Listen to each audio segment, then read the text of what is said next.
Hello, and welcome to another ohmTown Daily News Show. I am Mayor Watt. That is ohmTown.com. That's what powers this and the many shows that I'm trying to bring here onto Twitch and over to YouTube. And the podcast exists, and there's a Discord, and all of that's available in various places. Just do a search. You'll find ohmTown all over the place, at least nowadays. Up until this year, ohmTown was largely a private endeavor where I used it to gather information that I used in my daily and business life. And I opened it up at the beginning of January to the public, and what you see there on the screen, I guess I should point my arrows over there, is the culmination of this. Years and years of work that was done over time and then subsequently made public. Let me stop something. Let's see if that's impacting my bandwidth.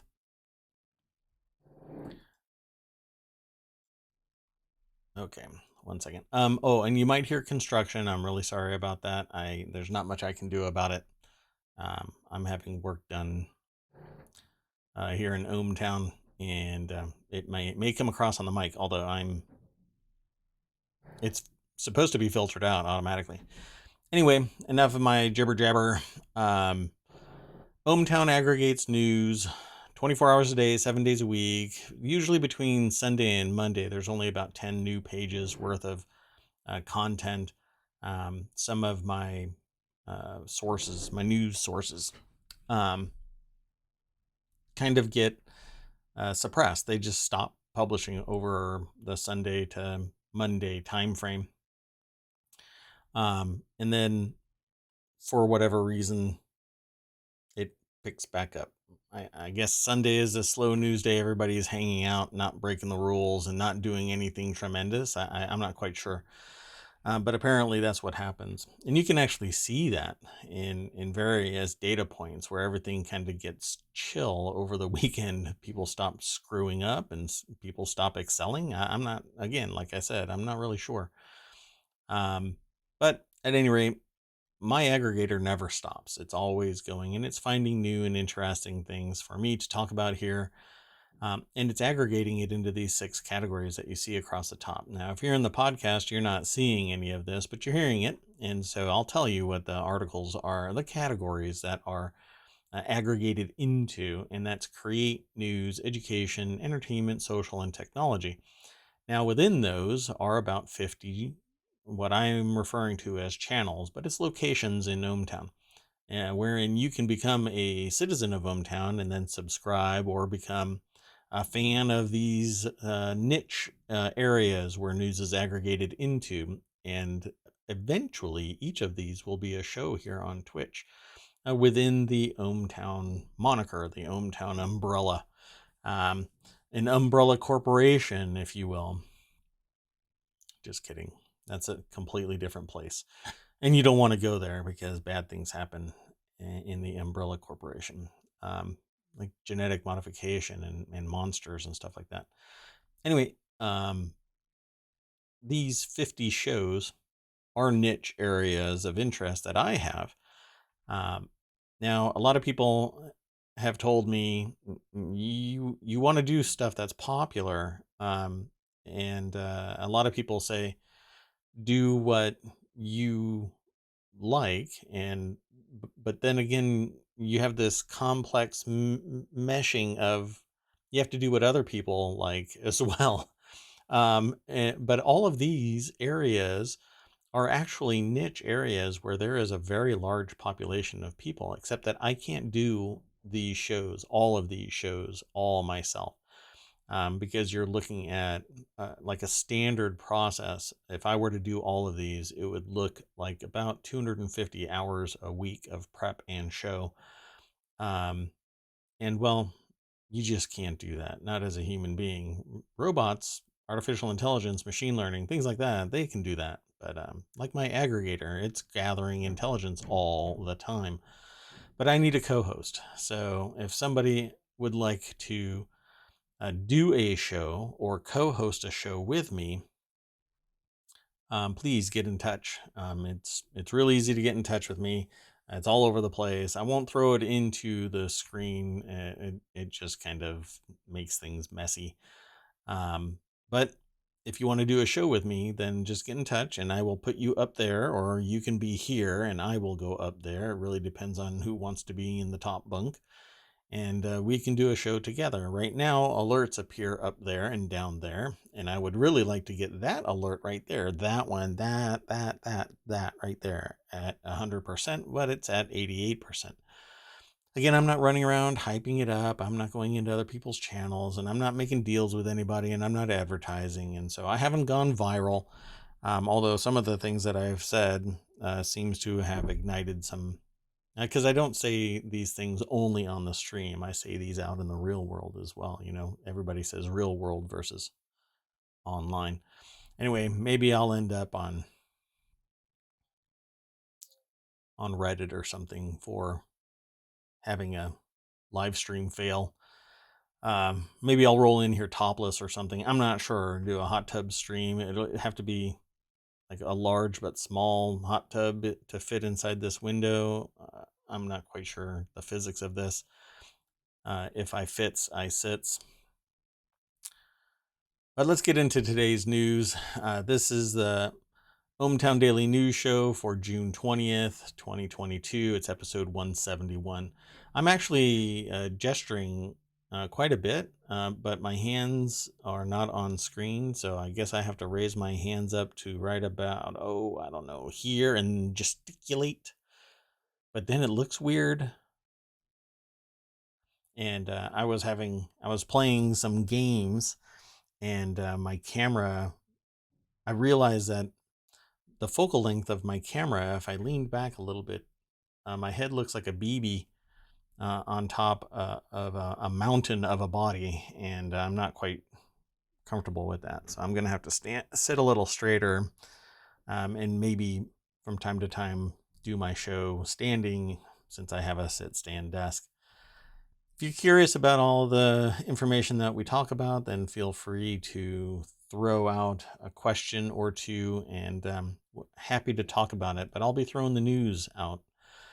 Yesterday, I talked about this new Lego factory that's going to go up in North America. It's actually going to be in Virginia. But this article says new U.S. Lego factory raises concerns about North American headquarters. So this is in the Daily News Show. And I'm going to just click the link. Again, I haven't read any of these articles, but I do have some experience in the various sectors that we talk about, from business to technology to science to society to various other things. I have, it's maybe like an inch deep, but it's 10,000 square miles or 1,000,000 square miles. It doesn't, the amount of depth is not particularly deep, but I've got a little bit of experience all over the place. So I hope to have a conversation with a broad swath of people, and I never accept the idea that I'm the smartest person in the room. This article, though, is from ABC News. It's by the Associated Press. It doesn't have an author other than that, which I've always thought is weird because somebody had to write this. Lego Group's recent announcement that it'll build a factory in Virginia has focused attention on the company's North American headquarters in Connecticut, with some industry watchers saying it may not be a good sign for the company's future in that state. I'm not quite sure why that really matters. It's a manufacturing facility in Virginia that probably got a superior tax break. The Denmark-based global toy maker announced last week it plans to invest more than $1 billion to build said factory in a suburban Richmond neighborhood. It definitely isn't going to be in a high-priced location. To open in 2025, the facility will be the company's 7th globally and its first in the United States. Bringing back domestic manufacturing is spectacular. It shows the evolution and even revolution of the business sector so that it can still manufacture domestically while still meeting oversight and environmental rules. can be achieved through science and technology. And we're talking about Lego here, which has in and of itself a lot of uh, technology and sophistication, but it also wants to be green. It also wants to be environmentally neutral. So chemicals and other things it doesn't want any part of. Maybe it can be held aloft as being a smart business, and others can follow suit and still bring the business domestic, bring it back to the United States. Yes, I know it's a Denmark based global toy maker, but my point is others can follow suit and see that it doesn't impact the pricing of overall business to be domestic. It may hit your bottom line, the margin. It may hit the margin, but not the bottom line. So you're not going to take home as much individually, but you can still, for the investors, right? And that's one of the problems that I have with inflation. This inflationary trend right now is born entirely from producers wanting bigger margins. Instead of being an asset to humanity, they're being greedy and taking more than is necessary to sustain the enterprise, including forward growth. You can still charge with the idea of moving forward. The problem here is that things are a little bit out of alignment with what society needs right now. We're recovering from a pandemic. Your pocketbook doesn't need to recover as much, but there are a lot of people that are suffering greatly because of inflation so that you can have more profit. That's not necessarily what's happening with Lego, so don't tie the two together just because I brought it up. It's a process called associative thinking. You start somewhere, you end up somewhere else, and everything is tied together, but one isn't the direct cause of the other. Okay, not necessarily. Sometimes it is, but things are tied together. That's what society is. That's what essentially life as a human being is. And life is pretty much anything on the planet. But we are supposedly the only sentient entity on Earth. So is it really going to impact the corporation, the corporate body, because there is a new $1 billion factory in suburban Richmond? No, I don't think so.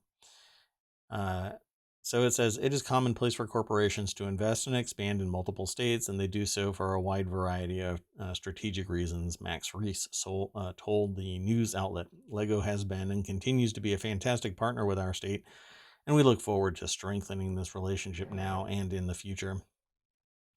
Yeah, I can almost count on this being a tax benefit in Virginia. I'd have to go and look, but not right now. So the next, I didn't post it in the chat. Silly me. Let's do that. There's the chat. The next article, and I'll throw that into chat before I start talking about it, or while I'm talking about it. 5 new Steam games you probably missed, June 20th, 2022. By the way, there were demos all over Steam. I installed a bunch, but I didn't end up playing any of them, not on stream. And I really want to still, so I will probably start streaming later today. I have an appointment. I have a meeting that I need to attend, but I will come back, and I think I'm going to be streaming Above Snakes. I'm actually one of the Kickstarter pledgees, pledgee. I'm not sure what to call myself there, but anyway, yeah, so I helped make that game, I guess, more profitable for the developer by helping to kickstart it. And I think it's a great game. I think there are some bugs in it, but I really dig it. That's probably going to be the first one that I play, but there are a bunch of others like Brotato I want to play. It's a simple game. I don't like these really like 4X games. They're too much of a time sink for me. But if you want to see me play a game, let me know. probably won't get any requests, but it's worth throwing out there.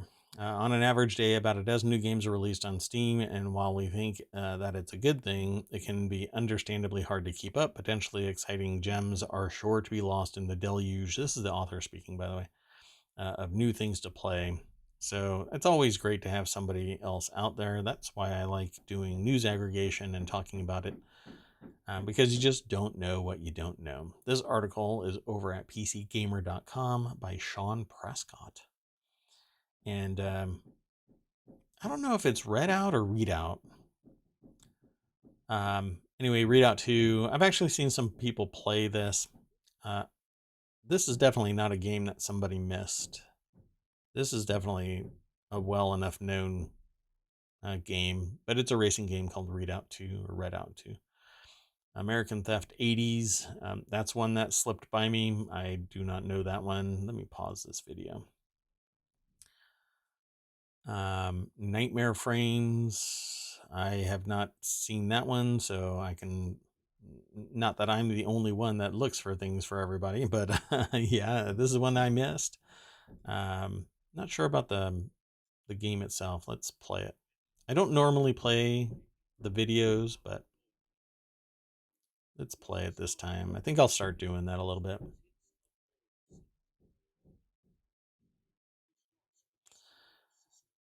So it's kind of a pixely game, you know, the old school style. Apparently, a point and click adventure game about trying to find the scariest horror film of all time. And it says, and no, the film is not Troll 2. They link to something, but I'm not going to follow that link. Final Vendetta is another one. Let's click that and we'll take a look at it. I'm going to fast forward it. All of these kind of games are like old school 80s games. Like, pixely games. Tile Tale, that's a different one. The latest tiny game from Sock Pop Collective is about pushing matching tiles together on a grid. If the tiles match, say, 4 forest tiles or 4 volcanic tiles, you'll unlock further tiles with their own rules. Interesting. That actually looks like it'll be fun. I will follow that and see. I'm going to add it right now, as a matter of fact. Tile Tale, huh? That looks like it's been released. So that isn't a demo. Interesting. So because it was demo days over on Steam. Let me see if that is still going. I didn't pay attention to it. I thought it was just yeah, it's still going until today. So today is the last day. Anyway, that was the 5 games that this author at PCGamer.com thinks was probably missed. But Tile Tale is a win, so thank you very much, Sean, for letting me know about it. Everybody else, go over to PC Gamer, and you can follow the link through ohmTown over to that specific article. The next article is in the Hatch Ideas channel, mainly because it has to do with business in some way, but this is about Representative Lauren Boebert calling Biden's infrastructure bill wasteful and garbage, but now she wants $33 million in infrastructure funding for a new bridge, and that is one hell of a sugar daddy. And if you don't know about it, there's stuff about Lauren Boebert out there. Yeah.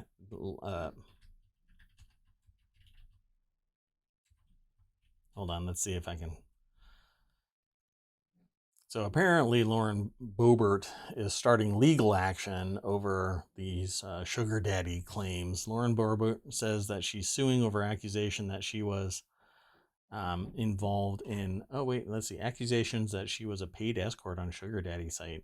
The PAC that targeted Madison Cawthorn claims Boebert was introduced to Ted Cruz through a client linked to the Kochs.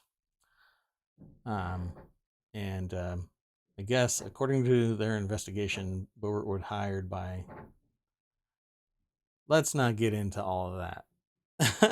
That's a little bit too much. But anyway, she's denying the accusations, and Boebert's attorney sent a letter to the American Muckrakers PAC regarding the claims that she was an unlicensed paid escort who had 2 abortions, pledging to bring civil defamation lawsuits against the PAC.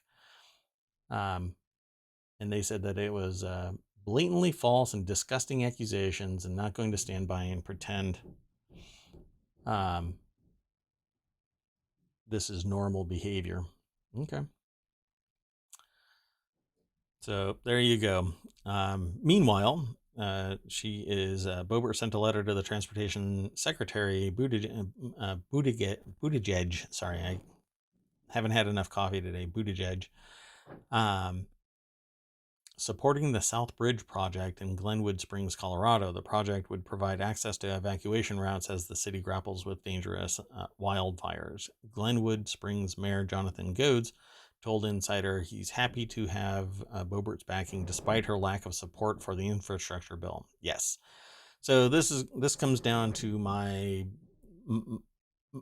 philosophy about a lot of people lately, particularly of an ideological bent, is that they are sociopathic, psychopathic, antisocial, in that they want to take, but they don't want to give. And when they do give, it's utilitarian and siloed. It's couched within the, you are a utility to me. As long as you follow me, I will support nearly whatever it is that you do.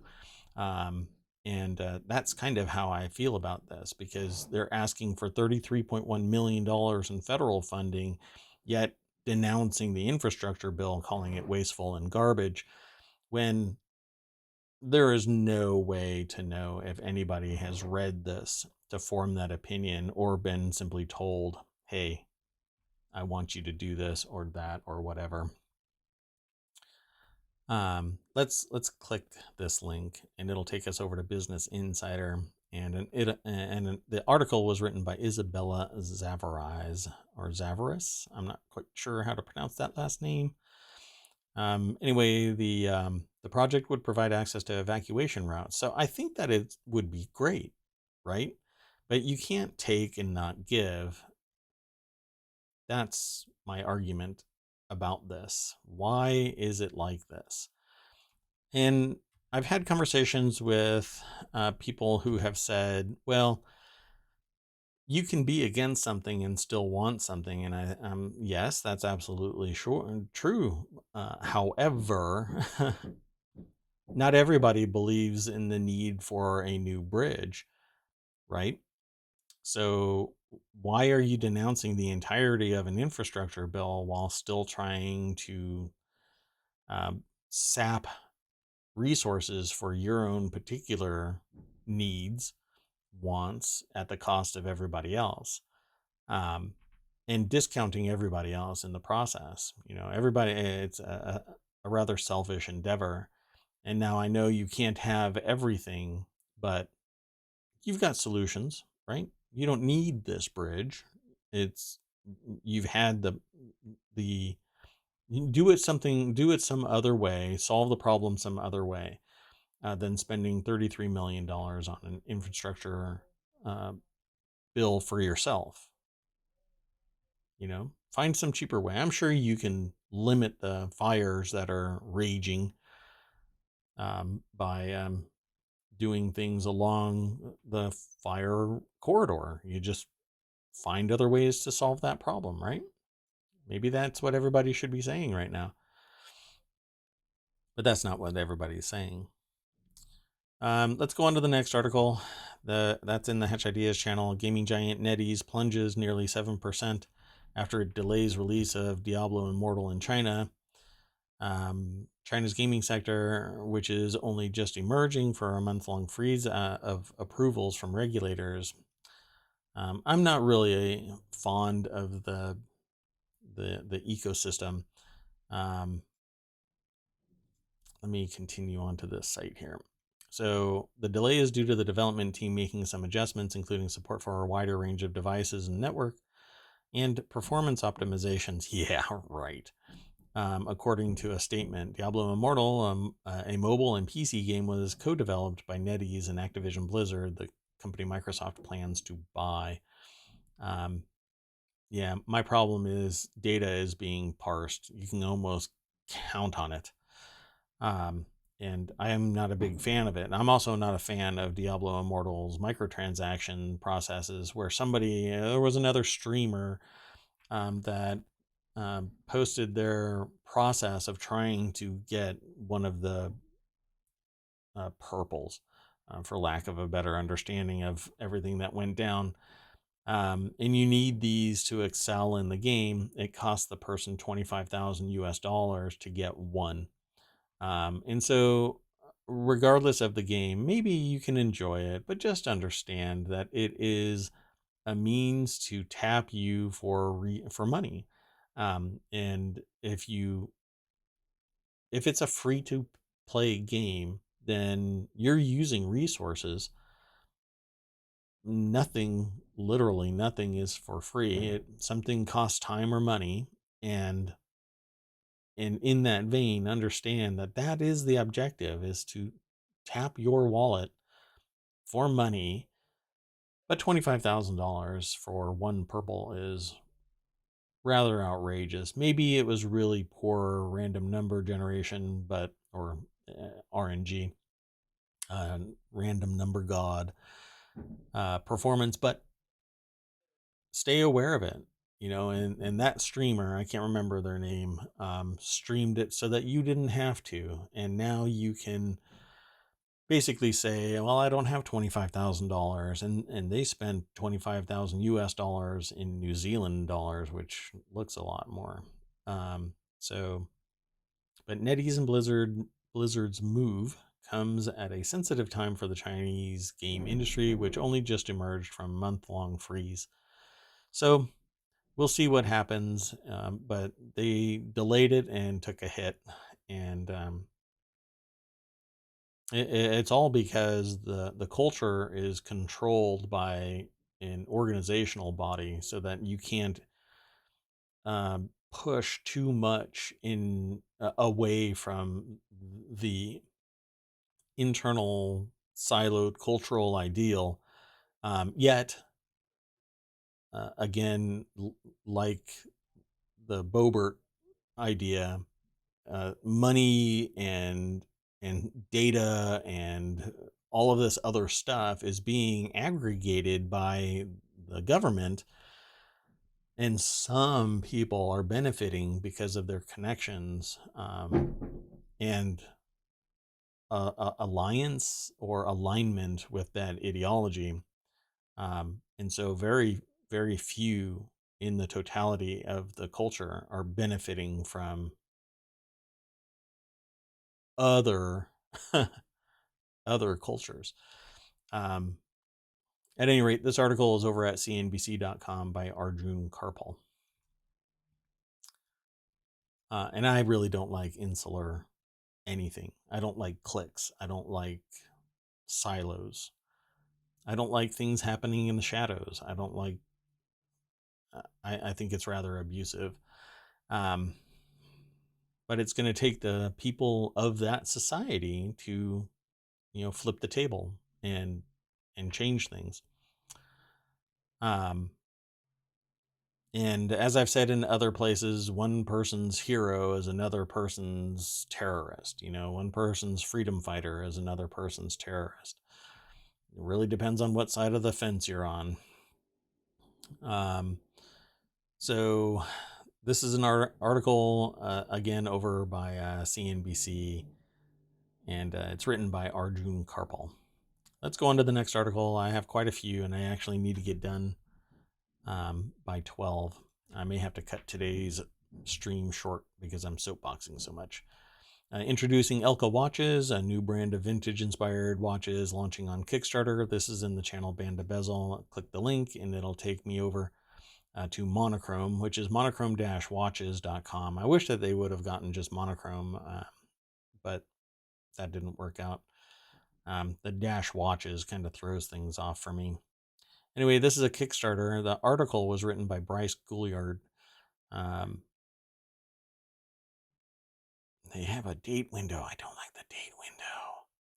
Anyway, there are dozens of watch-related projects launched on Kickstarter and other crowdfunding platforms every month with more or less interest. Sometimes we stumble across something cool, nicely executed, and with a captivating background, something like this. Elka watches, ELKA. I'm going to scroll down and see. These are kind of standard fair watches, at least for me. Nothing too outlandish and nothing revolutionary for me. But I always will love the engineering involved inside the works. Yeah, that doesn't really scream out for me. Anyway, yeah, go over to Kickstarter. You can follow the link through ohmTown over to Monochrome Watches. The next article is in the continuity report. What stopped Pixar's Lightyear from going to infinity and beyond at the box office? I'll take a stab at it. Buzz Lightyear was largely a character that didn't impact the storyline in any real way across the entirety. Yes, I understand that he was a major player, but I think anybody could have been that part, not necessarily Buzz Lightyear. Even though the messaging around that person, around Buzz Lightyear, was largely that he believed that he was a real spaceman, they turned it into something. They forced it into this, and I just don't think that it really connected. I'm going to click the link. It'll take us over to Variety.com, and Rebecca Rubin is the author. What stopped Pixar's Lightyear from going to infinity and beyond at the box office? Let's see if my understanding of this. It says, for industry analysts, those lackluster ticket sales were confounding because Pixar had been box office royalty, and Lightyear, a spin-off of the cosmically successful Toy Story franchise, landed decent, though not euphoric reviews. Moreover, audiences who awarded the film an A- in cinema score seem to be entertained by the animated otherworldly adventure in which Chris Evans takes over from Tim Allen as the voice of Buzz Lightyear. To be sure, a $51 million opening weekend is far from catastrophic. In fact, Lightyear landed one of the best debuts for an animated kid-friendly film in COVID times. COVID times, though, is... Sorry, this is my soapboxing. COVID times is nothing. I mean, people are tired of going out, and really the ecosystem today, I mean, the society is really kind of grappling with the idea of returning because you can still get sick, and costs are going through the roof. I'm not really sure how this makes a difference. Nobody wants to go to see a movie anymore, although some will because they like whatever it is. But this isn't something that really compels me to go out. We can wait for it to land on television. For Pixar, Lightyear ranks one of the studio's lower starts behind 2017's Cars 3, 53 million. Cars 3, again, this is a thing that made people, when they looked at Cars 3,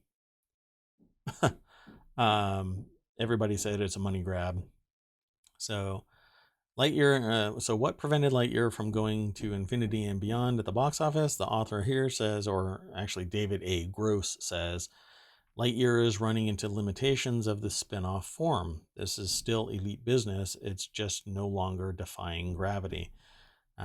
David A. Gross runs a movie consulting firm, Franchise Entertainment Research. So one of the constraints is that Lightyear had an unusually confusing premise, one that probably sounded a lot catchier in Buena Vista boardrooms than it did in the movie puzzling marketing materials. And that's just it. There was no obvious story there other than, this toy going into space. But really, it's a toy. There's nothing really there to grapple with other than This is all imagination. What is really going on here? At least the premise of Toy Story was that the toys come to life when people aren't watching, and this is what goes on. I'm going to continue on to the next article. I'm already 40 minutes into this and falling behind. I've got a lot of news. Apple HomeKit versus Apple Home, new air purifier and more on HomeKit Insider. Going to click the link, take us over to Apple Insider, and Andrew O'Hara did the writing for this article. And this is actually a podcast called HomeKit Insider. And so if you go over to Apple or other podcasting catchers, you'll be able to do a search and download this podcast. But they talk about a few things. In the aftermath of WWDC, there appears to be a push by Apple to rebrand its smart home platform rather than being known as Apple HomeKit, which is actually in the developer thing. Apple is recommending developers and manufacturers say Apple Home, which is fine, but it's HomeKit that powers it. So this makes sense, as HomeKit has always been the framework and lacked any consumer-facing marketing name. So that's exactly what they just reiterate in this article. And that's kind of how I've always thought of it, that it's Apple Home and HomeKit is what powers it. So go over and you can watch the HomeKit Insider podcast. We'll go on to the next article, which is in the continuity report. How can we use technology to connect with the world in the midst of a family where I find most blissful state? This is the author speaking, not me. I grew up in a large family dynamic and always felt loved and supported by my village. This remembrance of family belonging has kept me centered in a sometimes idealistic love of people and zest for community building and engagement. Mediums like film, TikTok are pathways to learning about how people treat each other in friendships, family dynamics, and in community. Yeah, no, it's romanticized there. This is an article over on RogerEbert.com by Naomi Scott. And you can go over and read more about this, but yeah, I grew up in tech. The first time I accessed the internet was when I was 10 years old, and I did it before the Department of Defense left the internet to commercial enterprise. So it was a small I, not a capital I, when I first utilized the internet. And we're talking, I used it with a dial-up modem, acoustic coupled modem, where when you hit the keyboard, it took seconds for one letter to appear on the screen, signifying that it had been sent. Yeah, I've been around the block of the internet for a long time, and we have romanticized, and this article really screams, through mediums such as Netflix and TikTok, there are a wide range of global and cultural outreach available to American students. Yeah, you've got to find it, you got to sift through it. There's a whole lot of noise in all of this. So let's continue on.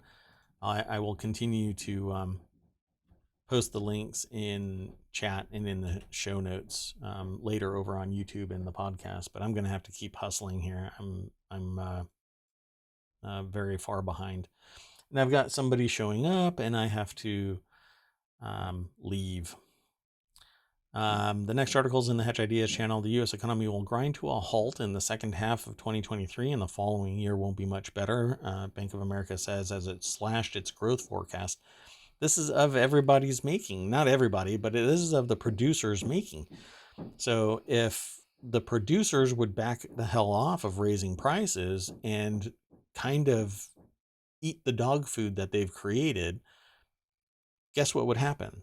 No inflation. Inflation is greed, and that's why I call it greedflation. The only reason why we are suffering right now from interest rates spiking, CPI spiking, inflation in general, and eventually stagnation and recession is because people want money now instead of just riding the expected growth rate of 3%.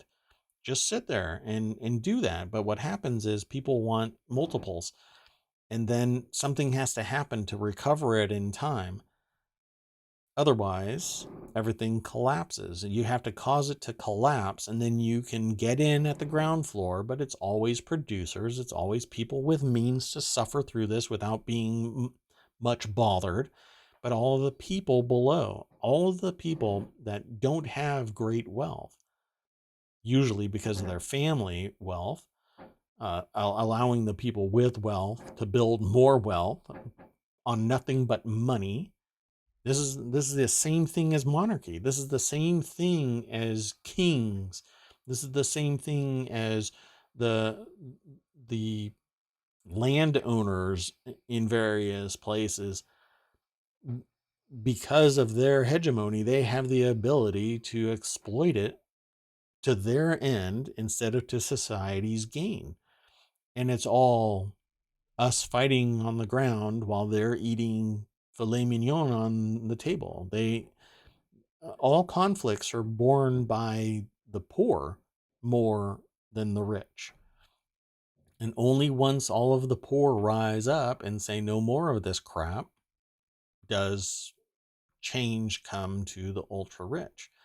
Well, we're in the 21st century now, and really war should be nothing. We should be exploiting technology, and everybody should be of greater benefit, but that's not what is going on. We are still in the same dynamic of abuse of others to benefit ourselves. Bank of America expects analysts expect U.S. economy to slow to nearly zero by the second half of 2023. I think it's going to come sooner than that. So while the risk of recession this year is low, I don't see that. Bank of America sees a 40% probability starting next year, and 2024 isn't looking much better. Let's click the link to give credit to Business Insider for my aggregation, but Brian Evans is the author of this article, and so they're thinking that 2024 isn't looking much better, as analysts see only a modest rebound by then. I don't see a rebound in 2024. But let's see how my prognostications play out. This would be the first time that I actually publicly talk about my particular perception of data. Now, B of A sees GDP growth slowing to nearly zero by the second half of 2023 due to the impact of tighter financial conditions. Yeah, it's the people with the means who exploited society since the dawning of time as much as possible. And now, because they want to recoup 2.5 years of basically downturn, and there is a ton of money in the system, they don't want to allow that money to sit and grow. They want to accrue it all because people have to pay bills. And if they have to pay bills, then they can get the money from them and invest it back to them at a higher interest rate, and that causes inflation. The only reason why there's inflation is because people are loaning money at a higher rate, and people are paying for stuff because the producers are charging more for the products so that they can recoup more money. A vicious circle, and it's going to keep on pressing down the middle class because they aren't the ones that are making money on their money. So let's continue on the next article.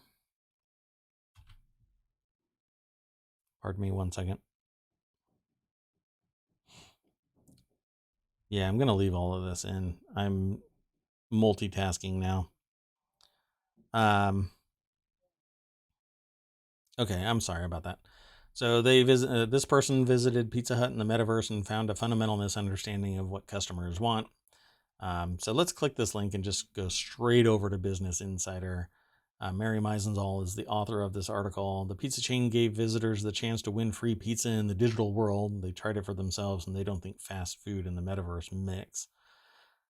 Well, I mean, it's pure marketing. In the metaverse, this is pure marketing. You don't get to experience anything.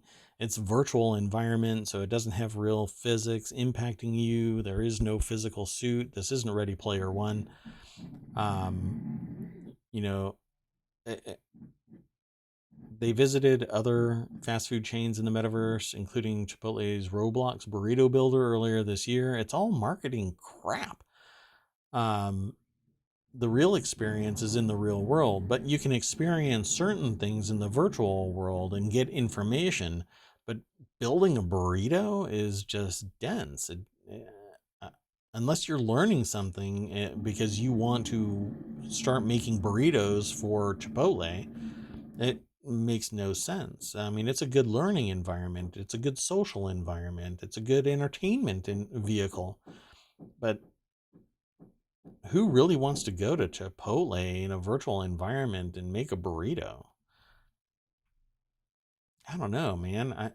I would love how it's made in a virtual environment so I can, at my leisure, walk around in a factory and see how certain things function. But I'm not going to get that level of detail, at least not yet, not until somebody takes how it's made and turns it into a meta space.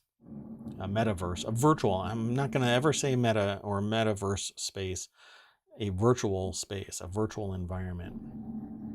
Spent the first few minutes getting their bearings, figuring out how to move around and chat.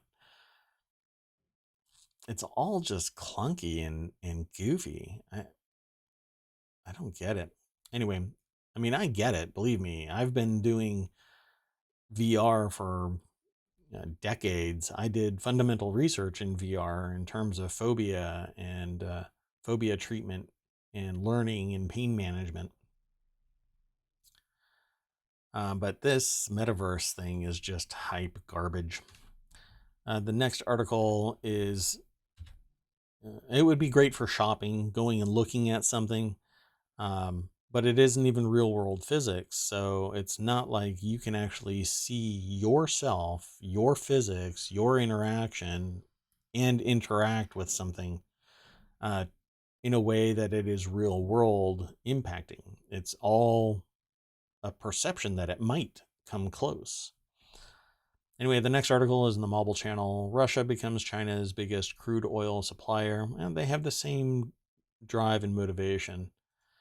So, and their locality, their immediate neighbors, so of course they can just support each other. Anyway, Europe cuts imports from Russia, and so they have to turn to a country like China, which is hyperlocal.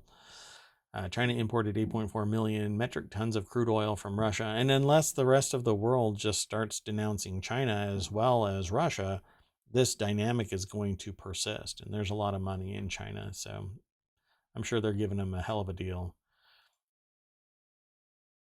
Let's go over to the next one. The next article is in the Hatch Ideas channel. I tried meditating with a virtual reality headset that, quote, put me on the beautiful Swedish coast. Here's what it looked like. We'll click the link and take you over there. This is a Business Insider article as well. Gabrielle Benez is the author of this article. They tried meditating in a virtual reality program from Warpen Media. It took them to the coast of Sweden. Warpen serves B2B customers and has provided VR training programs for companies like H&M. Yeah, I think that VR has a potential of helping in meditation and wellness. The problem is that a lot of people think that technology and meditation and wellness are the antithesis of each other. You really can't have tech in your life, particularly strapped to your head, if you're trying to become one with the universe, one with nature, one with the world. But others find value in it. So Warpen sent them the Pico headset, and it's comfortable. Strap fits snugly on the back of the head and rests gently on your face. You can do that with pretty much any headset. When you don the headset and turn it on, you are transported quite convincingly to space with a floating option screen. Yeah, I don't know about convincingly. You'd have to know what space is to know what convincingly in space is. This feeling of being in a real place virtually is known as presence in the scholarly world and immersion when it comes to VR. So after you turn on the remote, the program prompts you to point it to orient the device in your hand. This is exactly like others, which is great. It's simple. It looks like it's wireless, and that's going to be great for adoption. So go over to this Apple Insider article and you can read more about it. The world's oldest stone bracelet ever found is 40,000 years old. This is in the Bead Baby article, or the Bead Baby channel. 1 second, I'm sorry. Let me do something.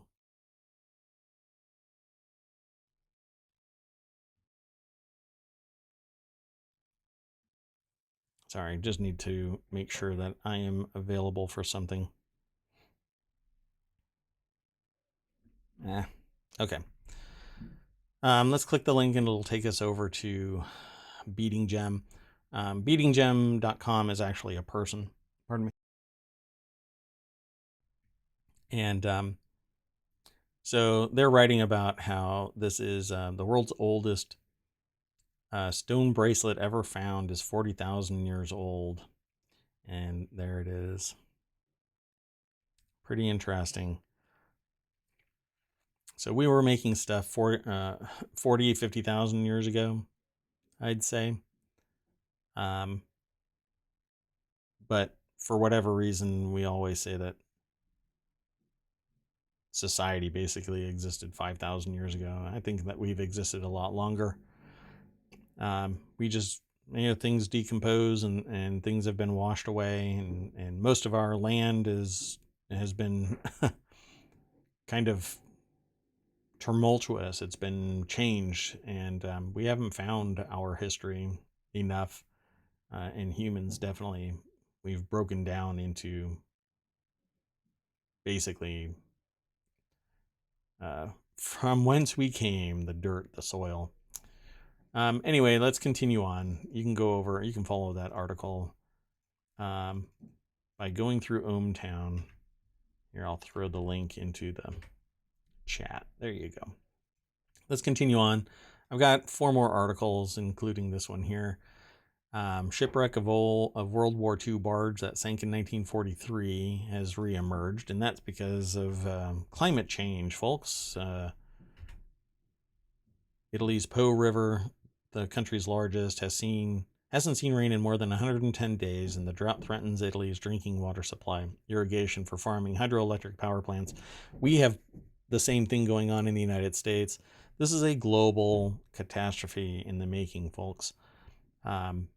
And I don't think we are prepared for it at all. The Zabello, a 160-foot barge that transported wood, is now rediscovered because it sank and the water has dropped far enough that people can go and look at it. Right? So this is in Italy, and we have the same thing happening. Lake Mead here in the United States has dropped nearly 5 feet in a week or 2. Let's continue on. This is an interesting one. You wouldn't think that there's this many type of identifiable separate types of hops, but apparently there is. And I used to make beer. It's a lot of fun. Pardon me. I'm really sorry for the coughing. But the brand that is, or the category of hops, Citra, which adds a citrus, sweet hop to, or flavor to, to beer or other things that you use hops in, has taken over apparently. There are others like CTZ and Mosaic. And Mosaic is number 2 now, but it has changed in popularity over the years. But everybody seems to like this Citra now. You can follow the link over at beerandbrewing.com, an article by Jamie Bogner. Go check it out. This next article is in the Word in Tech, the archive saving home sewing from the trash. So sewing patterns are meant to be trashed or not. And I think that we should keep an archive of things from the past. There are a lot of people that do this with data. Lauren A. Green keeps her antique sewing patterns in plastic tubs stashed in the first floor workshop of her old Victorian home. This is an article by Mia Sato over at theverge.com. I don't know. I think patterns should be a copy of them should be stored, and it's easy nowadays to reproduce a pattern. So this is for the community of vintage sewing enthusiasts. An unassuming website maintained by the University of Rhode Island is a priceless and irreplaceable treasure. The Commercial Pattern Archive is one of the few projects in the world that safeguards these documents that are fragile, easily forgotten, and born to die because you use them when you're making your clothing, whatever it might be, and they are consumed. Unfortunately, they're protected in such a way that you're not supposed to be able to reproduce them with ease because it is a design, so it has a copyright. Yeah, I mean, it's created by somebody, and so it's actually a design. Labor of love, insistence on the part of a small team of historians, costume designers, archivists, and hobbyists. The archive began in the 1990s and includes a physical stash and digital database of English language patterns unparalleled in its scope and depth. If you're interested in this kind of thing, go over to The Verge, follow that link, and go through ohmTown, and you'll find it. Finally, the last one, and I really do have to go. I've actually received a whole bunch of phone calls lately while I'm doing this show. I don't know why all of a sudden everybody wanted to bother me. They didn't bother me at 6 o'clock in the morning, but now they do, and I've got somebody showing up at my office. So the next article is in the Mobile channel. Astronomers discover 2 new polars. By analyzing the data from Spectre-RG Space Observatory and from the Zwicky Transient Facility, astronomers from the California Institute of Technology and elsewhere have discovered 2 new polars. And the discovery is just reported in the paper published June 9th on the Archive preprint repository.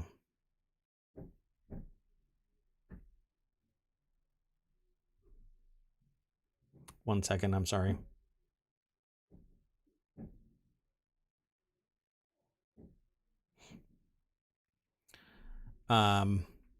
This is astronomers discover 2 new polars. Cataclysmic variable, CVs, are binary systems comprising of a white dwarf and a normal star companion. They irregularly increase in brightness by a large factor and then drop back down to a quiescent state. And that basically, that word quiescent is it calms back down, becomes less bright, less violent, hostile, less chaotic. It basically calms down. And polars are a subclass of cataclysmic variables distinguished from other CVs by the presence of a strong magnetic field in their white dwarfs. So it's a normal star and a white dwarf. They circle each other and sometimes draw enough energy from the normal star that it flashes. So now a team of astronomers led by Caltech's Antonio C. Rodriguez has found 2 new polars, which received designation, and they give the designation. So I'm going to encourage you to go over to this article and read it for yourself because it goes really in depth. And it's neat that they discover these kind of things. I would like the world to unify enough to fight finally the real enemy, which is ourselves, and band together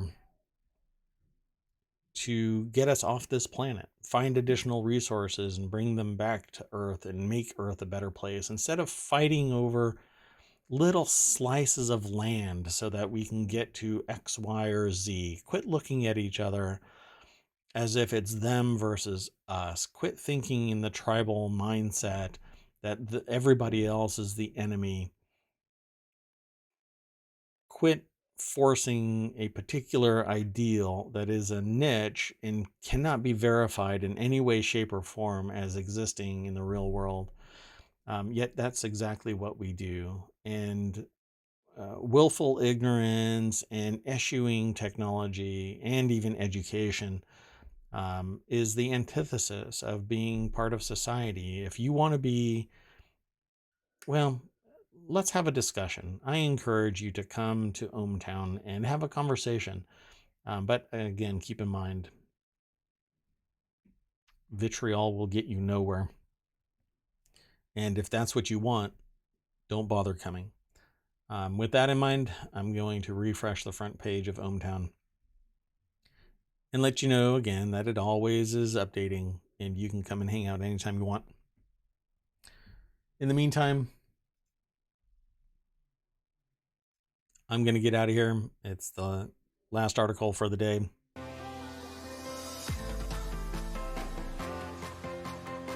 Thanks again, everybody. I'll see you later. Bye-bye.